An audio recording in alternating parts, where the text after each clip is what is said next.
Hey everyone, this is Kate from Moonflower Moments. I'm going to share with y'all today the decks that absolutely set my intuition on fire. And so I really am sitting back and I'm simplifying my tarot practice pretty significantly. And so during that time period, I've been doing a lot of contemplating about the decks that really I can get the strongest messages from, even from like the simplest of spreads or even the smallest of pulls. And so with that being said, I've created like quite an extensive list of these decks that set my intuition on fire. But I also hope throughout this process that I get to share with you today like a working definition of what intuition means to me, since there is of course a lot of discussion around that within this community. So to share with you the most basic definition that I have, the most tangible definition, right? Because intuition is really hard to describe, and I do believe that it exists both on a spectrum of tangibility to a spectrum of abstractness. I really want to show you what I definitely consider to be like one of the more tangible ways that you can build your intuition. And I do that a lot with this deck. This is Faceted Garden Oracle.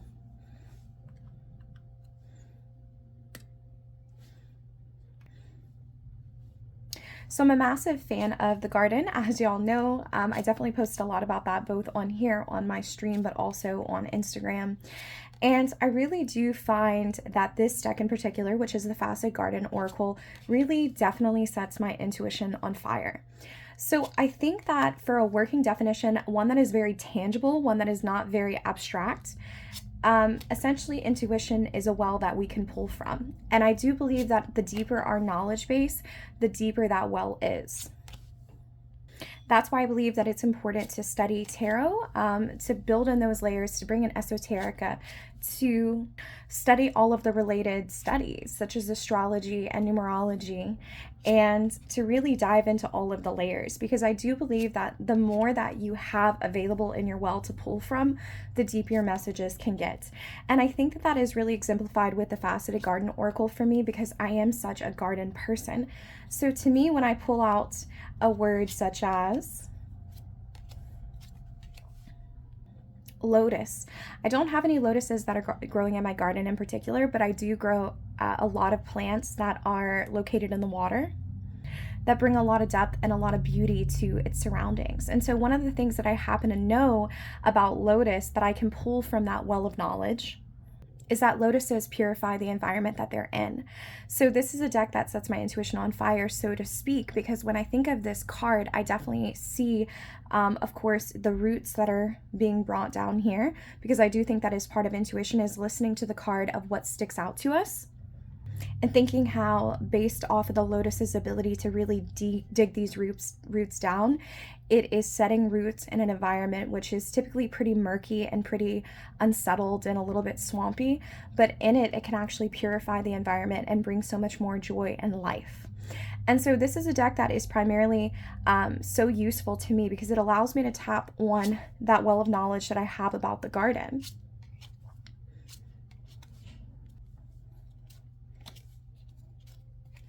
And I know that a lot of people find it kind of frustrating to have a deck that has titles instead of keywords, but to me, that is actually one of the quintessential parts of my intuition being set on fire. To me, keywords are just telling me what the message is, and why I do think that there is a time and place for that in our practice, especially when we're feeling overwhelmed. The word perennial actually acts as a portal for me to actually step into the card and think about the perennials that I've planted in the garden that I tend to. So for me, intuition in that way is like taking what's beyond the surface value of the card and then making those connections from that tangible wealth of knowledge. And like I said, that is like its most tangible form to me. And it's why I think it's so important that we explore connections with decks that we have that connect us to other areas of our interest. Because the more we know about a subject and the more that subject is depicted in the cards, the deeper we can enrich our layer of both tarot and also the subject matter at hand. Beautiful. So I think that's my most tangible working definition. Another deck that really allows my intuition to flow in the tangible is, of course, my Zombie Tarot.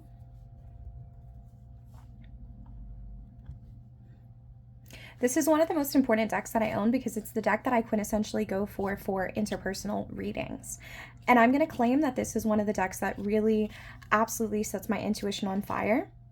because I don't need very many cards at all from this in order to be able to sink into the image and get a full-blown reading. So in the sense of this deck, I really find it to be quite an intuitive reader because I can pull multiple cards to depict a relationship that people are in. And because of the way the characters are depicted with so much life, that's kind of paradoxical considering the fact that it's like the zombie tarot, but like paradoxically, like the zombie tarot does have a lot of life. I can see from the cards where people are acting still compared to the cards where people are acting with movement and purpose, exactly what is going on within that relationship dynamic. So it seems to me this definitely screams like the overall relationship would be here, the High Priestess. So there is a sense of stillness in here. I think that the person that is seeking a deeper relationship, which would be the Two of Swords, is someone that is deeply like interested and really kind of getting to know that person on a deeper level, something that's beyond the surface. They want to read the scroll of that person's knowledge, so to speak. And even if there is destruction in the background here from the pollution of these plants, the person wants to slip behind all of those layers and slip behind these clouds. However, they're stuck, and they're absolutely stuck of which way to go. You know, how do I get this deeper relationship with the person that is the King of Wands? And I think part of it is that they know that the King of Wands is pretty relentless. They're willing to absolutely drill a hole through this bone to get whatever they want. They don't even have a leg, but they're still moving forward and trying to use that ingenuity that they have to step in the next direction. And in that way, it's really quite terrifying for the person that is that Two of Wands, because they want to dig deeper into the shadows, into the circles of what is happening within this King of Wands life. But this King of Wands is so obsessed with wanting to be, quote unquote, a leader, wanting to be the person that can solve the problem, that they're struggling to get deeper into that person's life and to see beyond what's beyond the surface. This person is deeply committed to being a leader instead of letting others in. And so, like I said, I don't know if that was a depiction of like, quote unquote, the well of knowledge, so to speak, that I was talking about with the Faceted Garden. But this is another way that my intuition really shows up, is that with certain decks, I'm able to really look for movement or lack of movement. And I think that's the keyest way that my intuition shows up. It's one of the motifs that you're going to see as I show these decks. But you literally quite look at the people that are still versus the people that are moving and doing. And I think this deck absolutely depicts that movement, right? Because we're in that flow state when that intuition is coming. We can actually feel that energy moving through us. We become a vessel for that message. And I think that that is easier to do when the cards themselves are depicting that movement or that lack of movement itself. So the Zombie Tarot is one of the ones that I use for interpersonal readings, and I think it sings. It's a really good one for that. So touching a little bit more on like the movement that comes from decks, because like quite literally I can see the cards move, and I'm going to talk about that more as we go. One of the other decks that sets my intuition on fire is, of course, William Blake. And like you can see right away from this very first image, the star, we have all of these people that are flying up here in the air, kind of representing sort of a fantasy self, whereas we have these two lovers that are wrapped up here, and we have this woman who is dancing with the flowers that are behind her. So there is quite a lot of movement and a lot of joy and a lot of celebration. But at the same time, this person in the middle kind of looks a little bit timid, like they're actually scared to touch on the movement of those that are around them. So like I'm kind of describing this card to you, but what is really happening inside of my brain is that I'm quite literally seeing these individuals kind of floating through the air. And when I get into a good intuitive headspace, I see that. And it's just so easy with this deck, right? Like, don't you feel it in your gut the way that this guy is just kind of like turned upside down? I really feel that strife. I am an English teacher, so like words mean quite a bit to me. So if I'm not quite tapped into that intuitive muscle where I see this woman with her hands up and this like coat that is absolutely kind of gracing her, if I'm not sinking into the artwork and letting those images move, I can always rely on the words that are coming through. And it's almost as if I play a little bit of word association, right? So this is where that tangible well of like knowledge comes from for me. Like I'm able to think of the word assistance, but then I'm able to kind of go from assistance to charity to help to, is that help welcome? Or is that help like an intrusion? And I really end up just kind of playing around with that word and seeing, what is that word to me? What is that? What does that word mean to me? What word, other words does that word bring in mind? Because I do think it's harder for me to like sink into the artwork. Like I said, the cards actually begin to move to a certain point. That's one of the ways that I experience my reading style. And that does take a lot of work. But then again, like when I can pull on just the word assistance, that kind of becomes like a mind game for me. That's a different type of intuition. And sometimes we end up hitting like a card where there's tons of movement here. This guy just like lifting up to the sky. We have Ace of Music, which this would be Ace of Cups. I know that's a little bit weird because it has fire on the card, but I'll leave a link in the description box below to my walkthrough of this deck if you want to know more. But sometimes we have the word passion, we have Ace of Cups, we have this guy moving in that direction, but we also have, of course, the poem on it. The desire of man being infinite, the possession is infinite, and himself infinite. So of course then I key in on the word infinite and I see this guy just shooting through the sky. He is just absolutely following his dreams with that passion that is inside of him. And that's why this deck truly does sing for me, is that there's so many different ways, there are so many different languages that it speaks to within me. And I think too, one of the keyest parts of intuition is just letting yourself be taken away with whatever catches your eye. I'm describing a lot of this as if it's like movements through my body, and like I said, it is. Or maybe words that kind of ring through in my brain. But also in the case of this image, the first thing that sticks out to me is this person that's on the bottom. So we have the as above, so below. And it almost seems to me like this man, he's older than the one that is standing upright. And so it's, to me, it's like he is the one that is giving assistance to this man. And so there's always someone that works with you in order to be able to tap you into that higher form of magic. You know, this is the magician, but it's so much more than just like capabilities and power. It's you are a conduit. The star is coming into you, but you have other people around you to support you, which is something that we don't typically associate with that magician. But I think because this deck is so unusual, it gives me the freedom to absolutely read it the way that the messages need to be read. So anyway, this is my love letter to my deck, but it hasn't gone anywhere. You know, it's my favorite. Okay, so that was William Blake, kind of like the perfect conglomerate of my intuition. Another one that is super, super similar to me in the case of that is Mystical Dreams. I oftentimes say that Mystical Dreams and William Blake, they were within the top, like not top 10, they are within my top 10 decks, but they were within the first 10 decks that I ever bought. And I oftentimes say to myself, if I would have stopped after William Blake and Mystical Dream, like I probably would have had enough decks for a lifetime. And that's because of the way that those decks sing to me. So naturally they had to be paired together. This is similar to William Blake, but it's a lot more of what I consider to be my Pisces deck. This is a deck that is very emotionally intuitive to me. And what do I mean by that? The first thing that I consider is the way that the artwork is so different from the natural RWS. So I really have to tap into that like intuitive well of numerology in order to be able to kind of discern for myself what these keywords mean. And I don't do it for every single card, but it is one of the tools that I use in order to make those decks sing in alignment with my intuition. So for example, 5 represents turning points. Swords, of course, represents the mental landscape.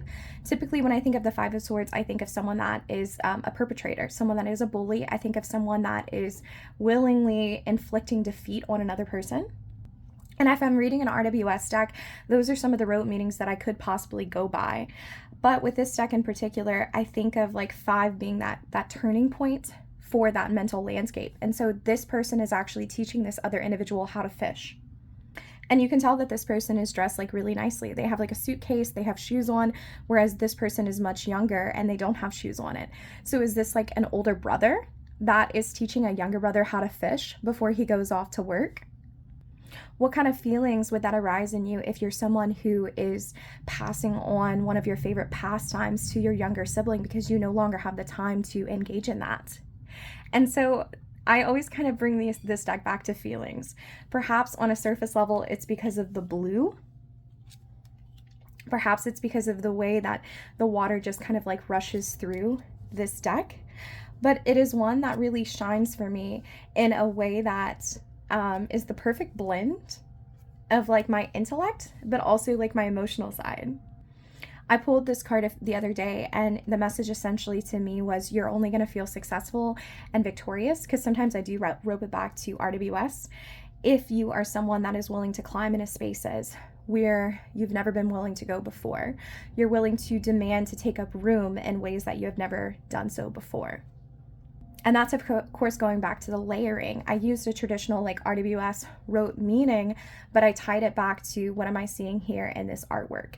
And because this is so evocative to me, like we are trying to like stick this snake into this vial, it's very easy for me to do. And this is a deck that I don't think I'll ever fully learn, right? Like some of the cards definitely have keynote meanings for me. And when I see it, it's like, ooh, okay, this is the meaning that I needed to hear, because I've associated this meaning with this card for years and years and years. But that being said, I feel like every time I read this, it's another layer. Here's an elemental layer, right? Because this is the Queen of Pentacles. So she would, of course, be like earth first and water second. And so I think this is a gorgeous depiction of someone that is really body present.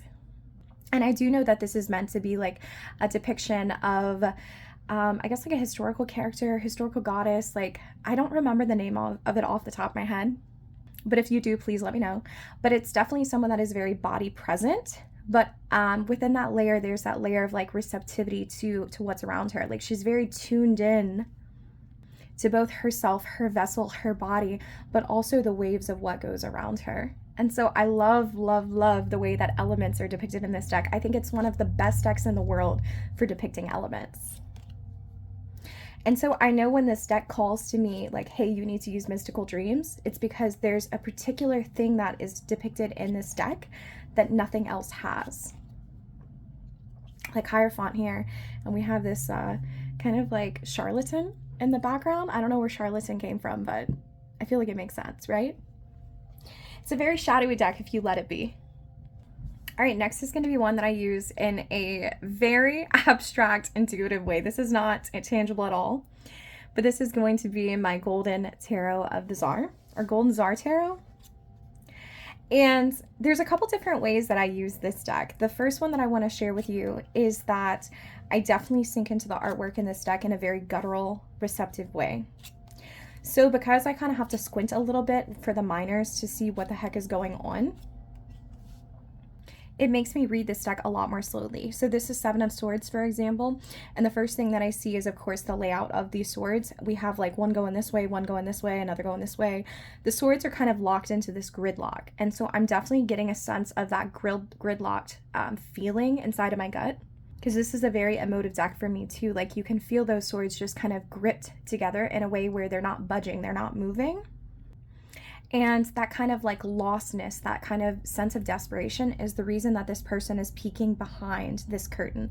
They want to see what's there, even if they're not supposed to see it, even if like the sky is literally like littered with red in a cautionary way. They have to dip behind it because they have to see, to kind of relieve that tension of that desperation inside of them.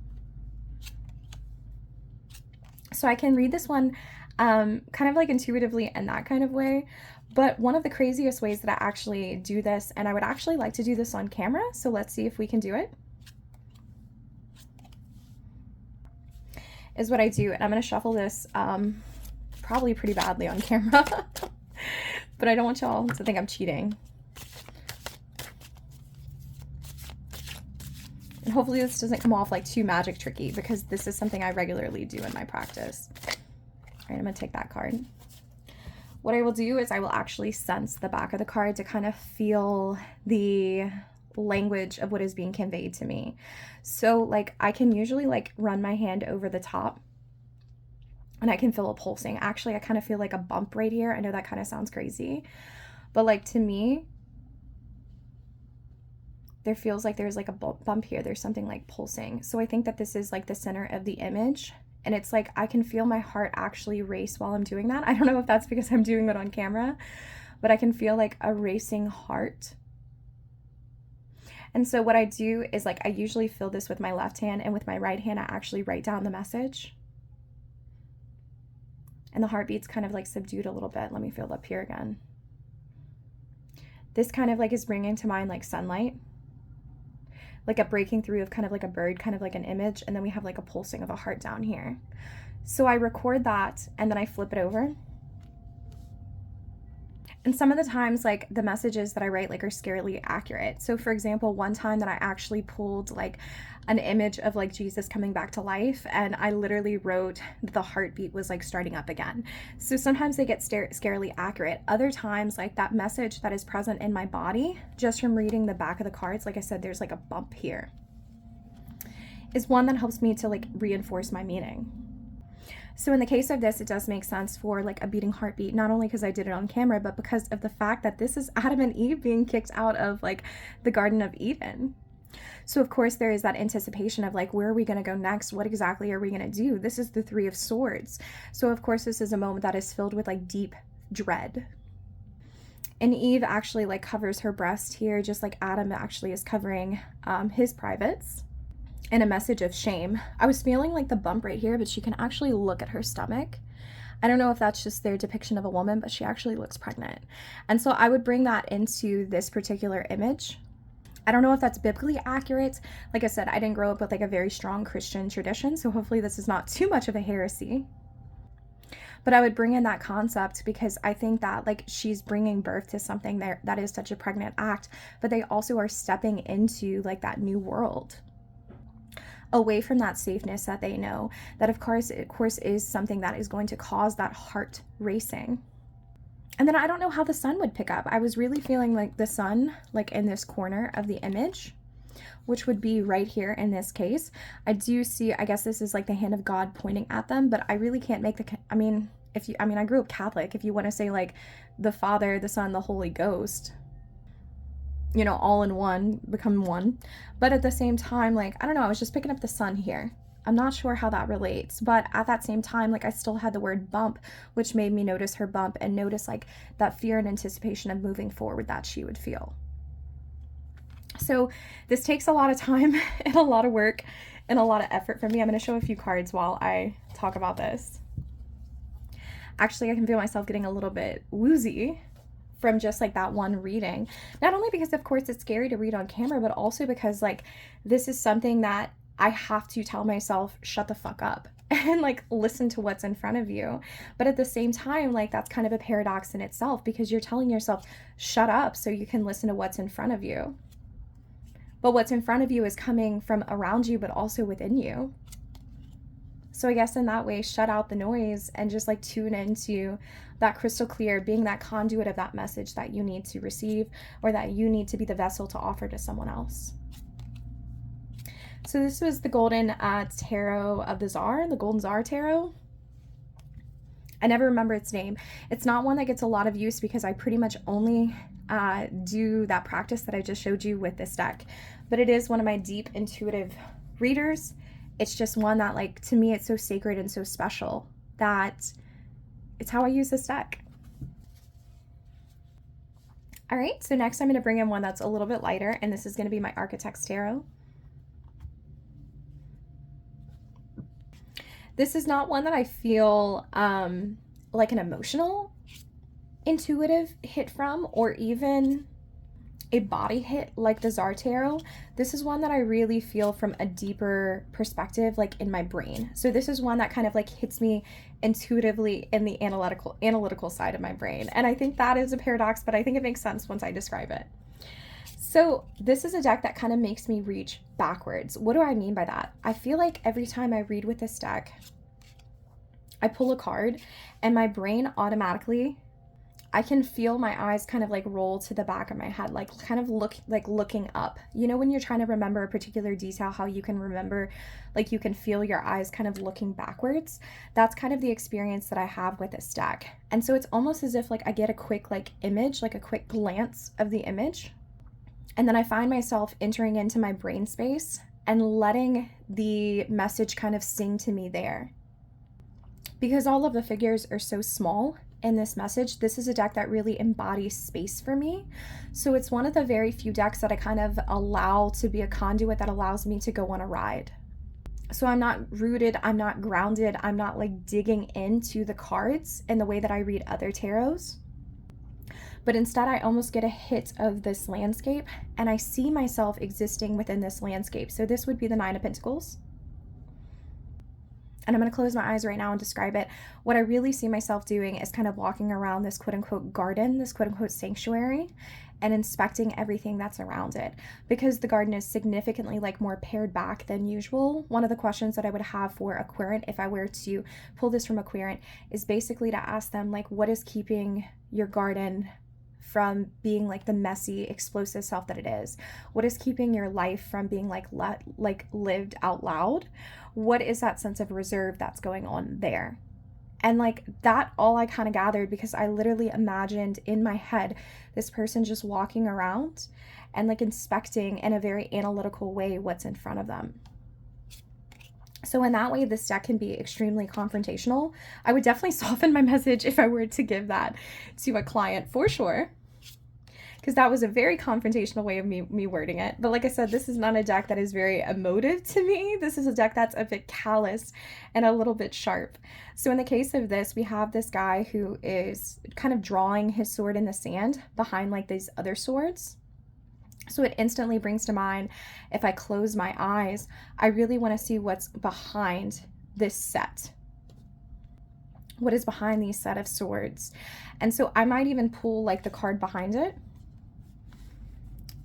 I don't know why, like I just feel inclined to do that. Like if I want to know what's behind this set, I might pull and look at the card that's behind it. And here we have the Empress. And so I could ask, for example, why am I drawing a line in the sand, protecting myself away from the three, protecting myself away from like the beauty of Venus and the Empress? And so that kind of way I can kind of close my eyes again and see myself as this tiny little explorer, and then kind of dive deep into that. What exactly in this environment is keeping me from reaching my fullest potential? What is keeping me from exploring all of the nooks and crannies? Why am I sitting here in this safe zone resting when I could instead be exploring like the stars in the sky and this beautiful waterfall? You know, it just makes you wonder, if the beauty is in front of you, why are you like holding yourself from it? And in that way, it kind of becomes like a storytelling tool, because I can slip into this landscape, to slip into this landscape, to slip into this landscape. And it really becomes one, I guess, for path working in that way. But like I said, this is one that's very head-based. I don't visualize very well. That's not really something that I do.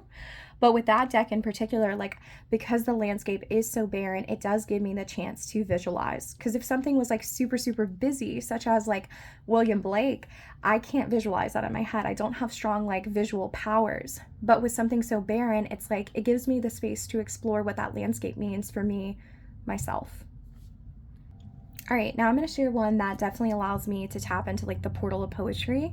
And that's what I'm going to name this, like my portal of poetry deck. And that would be my Cantigee Oracle. These phrases are absolutely just so crazy. Primary nourishment. The luminous brew. One of my favorite things to do with tarot is to write poetry. Because like I said before, I'm not someone that is deeply visual drawn, but I am someone that can feel the words kind of move through her. And I think that's part of my training as an English teacher, is to latch onto a really evocative phrase such as the self-tending fire and write poetry from that. And so I don't know what the guidebook says for this. The guidebook's really long for all of the entries. They're like 6 to 7 pages long, fat, juicy. You can apply them in so many different areas of your life.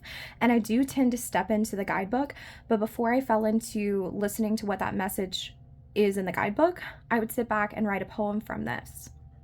So you can see very clearly from just like this watery artwork that we have hands that are just like reaching up, reaching up, reaching up.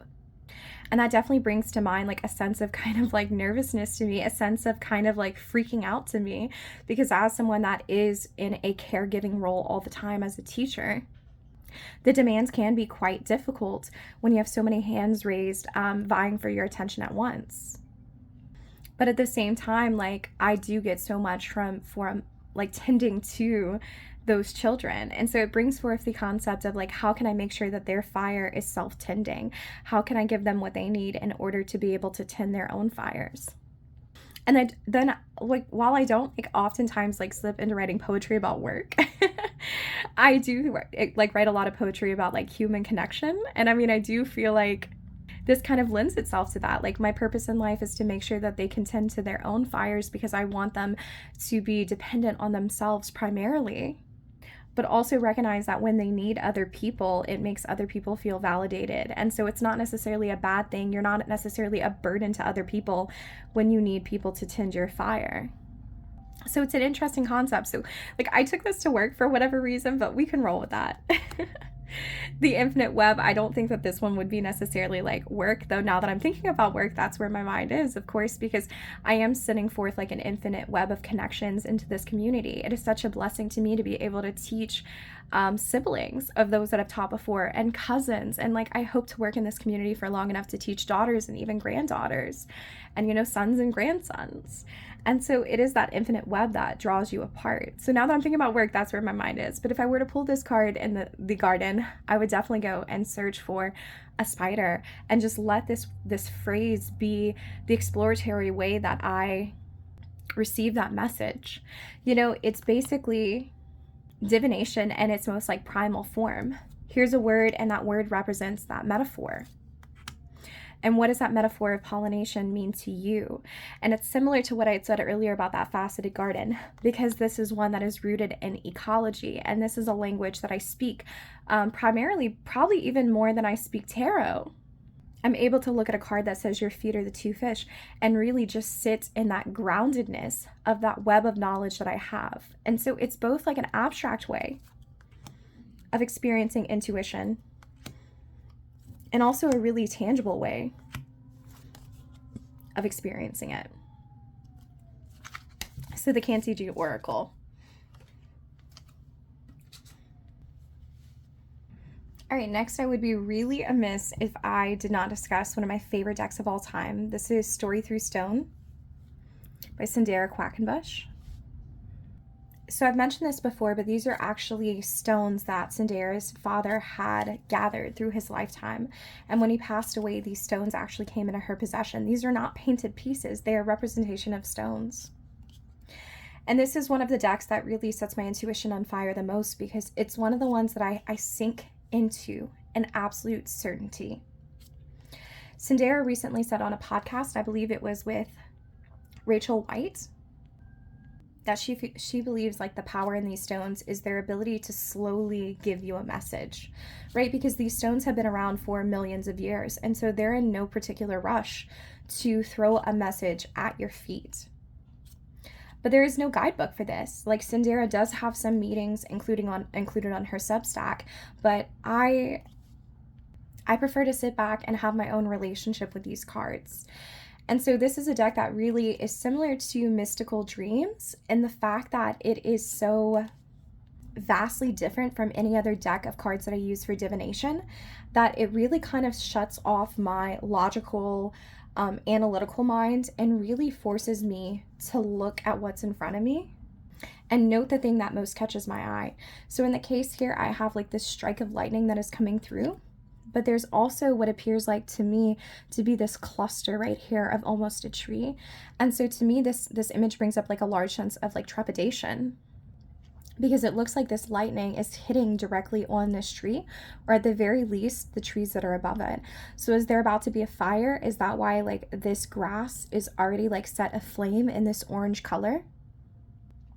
So it's the concept of really like stepping back and looking at what's in front of you in your life. What is close to catching a fire? What is close to catching a flame that you really need to put out before it reaches like this eruption point? And so it's less so much about like one particular keyword. Like, I don't look at this and say to myself, fire, crisis, eruption, anything like that. I'm telling a story with these stones, which is exactly how Sandera intends for them to be read, if that's what you're interested in. I say that, but you know, Sandera calls it Story Through Stones, but I'm sure that Sandera is a big believer, because I know her like through interviews and through readings and things like that, that she would tell you to read the stones however it calls to you. But they're so beautiful, right? Like, I can't help but like look at this card, and to me what instantly comes to mind is like sperm fertilizing an egg. So there's a movement of germination here. What is coming to fruition in your life, but is at such an early stage that you might have not even noticed it yet. I love using these stones for ancestor work in particular. And I feel like the farther that I reach back into my ancestral lineage, the more these stones want to speak to me, because they're representing the language that I imagine that my most like primal ancestors would have used. And so when I channel with these stones, I'm very methodical and I'm very slow about reading the messages. These are not messages that like come to mind. I first hear stories. And then when I hear those stories in my mind, I have to take a step back and I have to contextualize them to my life. It's a lot of very deep intrapersonal work that occurs with these stones. But they're such a treasure to me, an absolute, absolute treasure. And they're one of my very favorite decks for that reason. All right, next I'm going to share a set of 3 decks that actually fill like very similar spots in my life, but this is my favorite way of reading in a way that my intuition just kind of soars. So these types of decks, even though they're all incredibly similar and very, very similar to my first deck, Terra Botanical, which is probably why I like them, they're my most like intuitive reads. They're definitely the ones that allow me to slip into that intuitive space the most. So I'm going to flip through all 3 at once. Hopefully it doesn't overwhelm me too much. If it does, I'll stop. Because essentially I do read with these 3 decks together all the time. I love to mix and match them. And they all fit very similar roles in my life. So this is the Totem Tarot, this is the Raven's Prophecy, and this is the Bug Tarot. So to me, the simpler the image is, the more I can actually get out of it. And that's wholeheartedly the case with these 3 decks. So if you notice, the thing that all of these 3 decks have in common is that there's no people, right? The Raven's Prophecy will sometimes have hands, but for the most part, people are absent, which essentially allows me to be someone that can actually step into these images first person. So in the case of this, the way that I would read these 3 decks together, because that's part of my intuitive prowess, is to be able to make connections and patterns between the cards. And when decks are really similar, I like to pair them together because it's kind of like a natural way of my brain saying, hey, we have 2 different decks which are going to produce 2 different types of messages, but they're similar enough for us to see those similarities. So in the case of this, we have the 7 of Metals, which is the 7 of Swords. And I love the concept of the word metals for swords because it really just kind of like bites down on the grittiness of what those swords represent. Like I can almost taste the metal in my mouth. We have the King of Coins, which would be Pentacles, and then we have the Knight of Cups. So there's some clear similarities between the 7 of Metals and then the King of Cups here. What I really am emphasizing is like that bite. Like I can taste it in my mouth in that kind of way, but it almost seems like to me that because these people are lacking, these images are lacking people, it's like I'm stepping up into it. And we would think that the King of Pentacles would be like this lush flowing image, but instead we have these thorns that are coming off of the roses that are very similar to the thorns in the teeth representative of these metals. And so there's this sharpness. Perhaps we're sitting here and we are sitting in our luxury, but we really have received this luxury through nefarious means. We've bit through essentially more than what we can chew to climb to the top. And so every time we go to touch that luxury, to touch that wealth, to touch what we seemingly quote unquote have earned, we're brought back to the ways that we bit through others in order to be able to get there. And that comes through in like juxtaposition to the Knight here, the Knight of Cups, especially positioned on the right side here, is someone that is telling us that we need to move forward past that. Because we are someone that wants connections. We don't want to continue to bite through these individuals, and that every time they get close to us and they get close to our environment, they feel like that stabbing kind of like thorn in their hands. We want to be one that instead welcomes people to sit on top of this throne of like mushrooms with us. And in the concept of mushrooms too, we want to decompose what has come before us so that we can relish in new life, So the next card that I would draw after all of these three would essentially be like, what can I do to make amends? And so that I'm able to kind of mitigate these thorns and these biting cuts, like this teeth, and actually be the one that seeks those authentic connections in a very idealistic way, the way that the Knight of Cups does.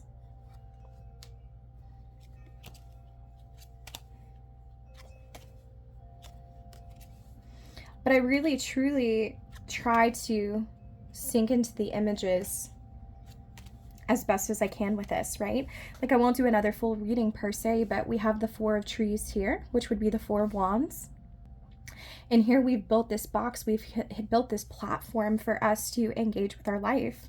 And the Knight of Cups here, he's definitely a little bit more flimsy, right? Like, he definitely looks like he's going out on this walk, but his legs are really kind of flimsy, and it seems like he's very good intentioned, but very little follow through. And that's paired with the sweetness here of the Page of Cups, someone that is always willing to see the good in the world. But yet again, this is because it's called the Bug Tarot. Like, I have infinite knowledge about bugs. That's one of my specialty areas. So I know for a fact that this is a termite. And then when we have the termite here, but we have the foundation of our home, I don't know, maybe it's because of life experiences, but life experiences are part of intuition too. You know what you felt before, and you're able to draw on those emotions and those experiences when interpreting messages. It makes me really question, like, there are good intentions here, but you have to be careful because that base is more flimsy than what you think it is. And so at that time, like, the home that you're building, the base that you're building off on, is not so neatly protected as what you would think. Actually, as a matter of fact, here it looks like there's a weak point. So my question then would become, like, how do we take this Knight of Cups and turn it into like a Knight of Pentacles? Someone that's a little bit more like stable and a little less flimsy moving forward. Yep. So these would be my three readers. I read them by themselves. I read them in comparison with others. I shared a lot about how I use this deck in particular, the Bug Tarot, with my Dissecting My Tarot practice, how I use pip decks video. So I'll include that in the link below if you would like to see that video. But these are pretty core staples in my collection. They pretty much match with anything. They match with each other. They stand independent of everything else on their own. And they're just true blue-like readers for me.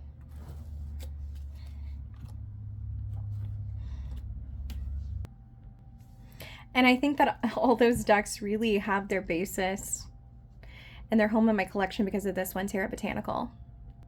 I had to like pause for a second and actually take a breath before I began to talk about this one because this is home to me. This deck is home. I think that there is something so special about the first deck that you have, the first deck that you used for divination, the first deck that you ever really deeply encountered, and the way that it touches you. So I mentioned before, like, how when I really get into a good intuitive stream, I can feel the artwork just kind of move. And I learned that that is an expression of my intuition from this deck. We have the Ten of Cups, right? But all of these, like, beautiful little elephant ears are just joining each other in this warm little party. Every single person has their voice. Even the people on the ground have others that are near them, that are at the same level as them. No one is isolated. No one is alone. Everyone feels supported within this circle. And it feels like there's movement to me based off of these images, just like a party that is just so happy, right? Everyone has that space to speak.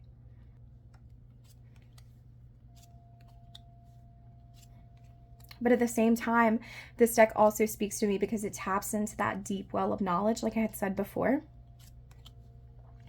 Because this is a plant-based deck, it is one that deeply reminds me not only of personal experiences and my relationships with the plants that I have in my life, but also my knowledge of plants. So like I'd mentioned before, like what I see from this is the Tower, and essentially this is a gaping hole in one of the giant redwoods due to fire. And the guidebook really emphasizes that while it looks like this tree has been completely marred, the fire is actually really necessary for this tree to produce seedlings. So the fire is essentially an essential part of their reproductive system. So when we're talking about redwoods of any capacity that have lived for hundreds of years, it makes you really step back and consider your entire lifestyle and your entire lifetime and say to yourself, okay, is this a necessary part of the burning for me? Is this part of like my karmic cycle? That I have to be able to experience this burning, this purification, this cleansing in order to be able to reach the next level. So from the guidebook, that's what I know, but I also know that from prairie plants, right? Of course, we plant a lot of native plants on my property. My husband does a lot of volunteer work with the Native Plant Project. And so I know a lot about prairie plants and how it's an essential part of their reproductive cycle too. So then it brings me down a rabbit hole of other plants that I know that have to be burnt in order to live, and the grand scheme of how that's just a necessary part of life for many people. But then on an emotional level, on a personal level, I think of my beautiful, beautiful live oak tree named Sirocco, and how Sirocco has like spots in his bark, and how I'm deeply concerned because there is a termite colony, not in my house. We do check it every year, but there's a termite colony near us. It's very normal in Louisiana. 30% of all live oaks in Louisiana are actually infected. And so there's always like that worry for me. I'm constantly looking at that place where the bark is pulled back and saying to myself, you know, is this tree getting devoured from the inside out? So then that also becomes that phrase of the inside out and where to go from there. So it speaks to me in all of the ways that a tarot deck does.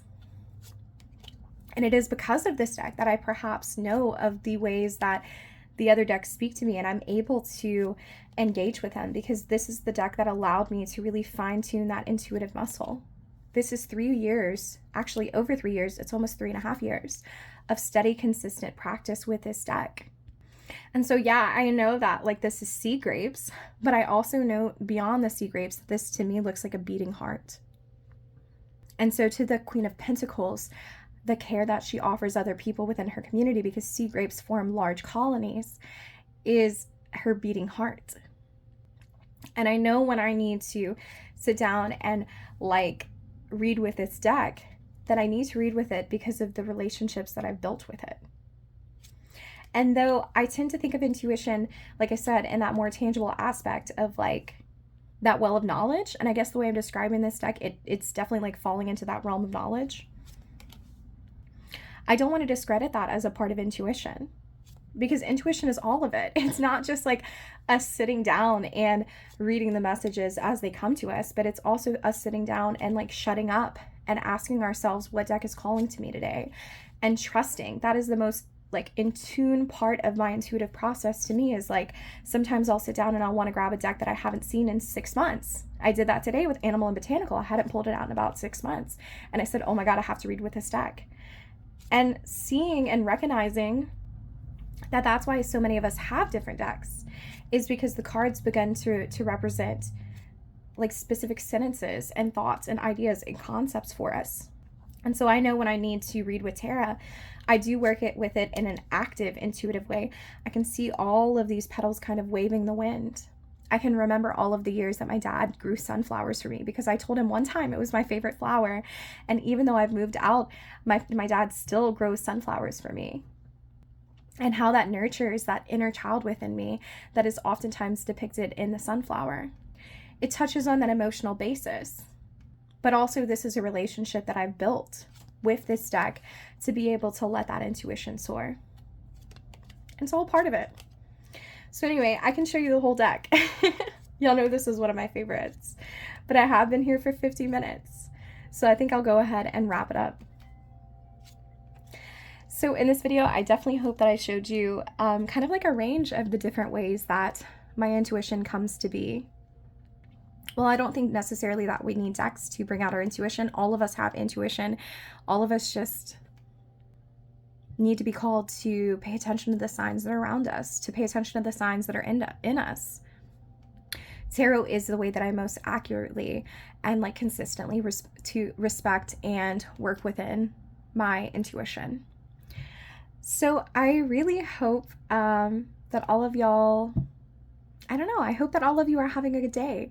And if you would like to do a video response to this, I would really love to see y'all's responses. I feel like intuition is both the most tangible and also most abstract thing that we discuss here within this space. And so it endlessly fascinates me to hear y'all share essentially your intuitive process is. And how do you know? Like, for some people it's very body based, for some people it's sound based, for some people it is emotion based, it's mind based. It can be based on so many different things, you know, because that's what intuition is. It's the connection of all of those patterns kind of brought together. And so it's really interesting to me how we can all have our own intuitive fingerprint upon the world. So yeah, I think I'm gonna wrap it up, but I hope that all of you have a beautiful day. I really appreciate y'all being here, and I'll see y'all next time.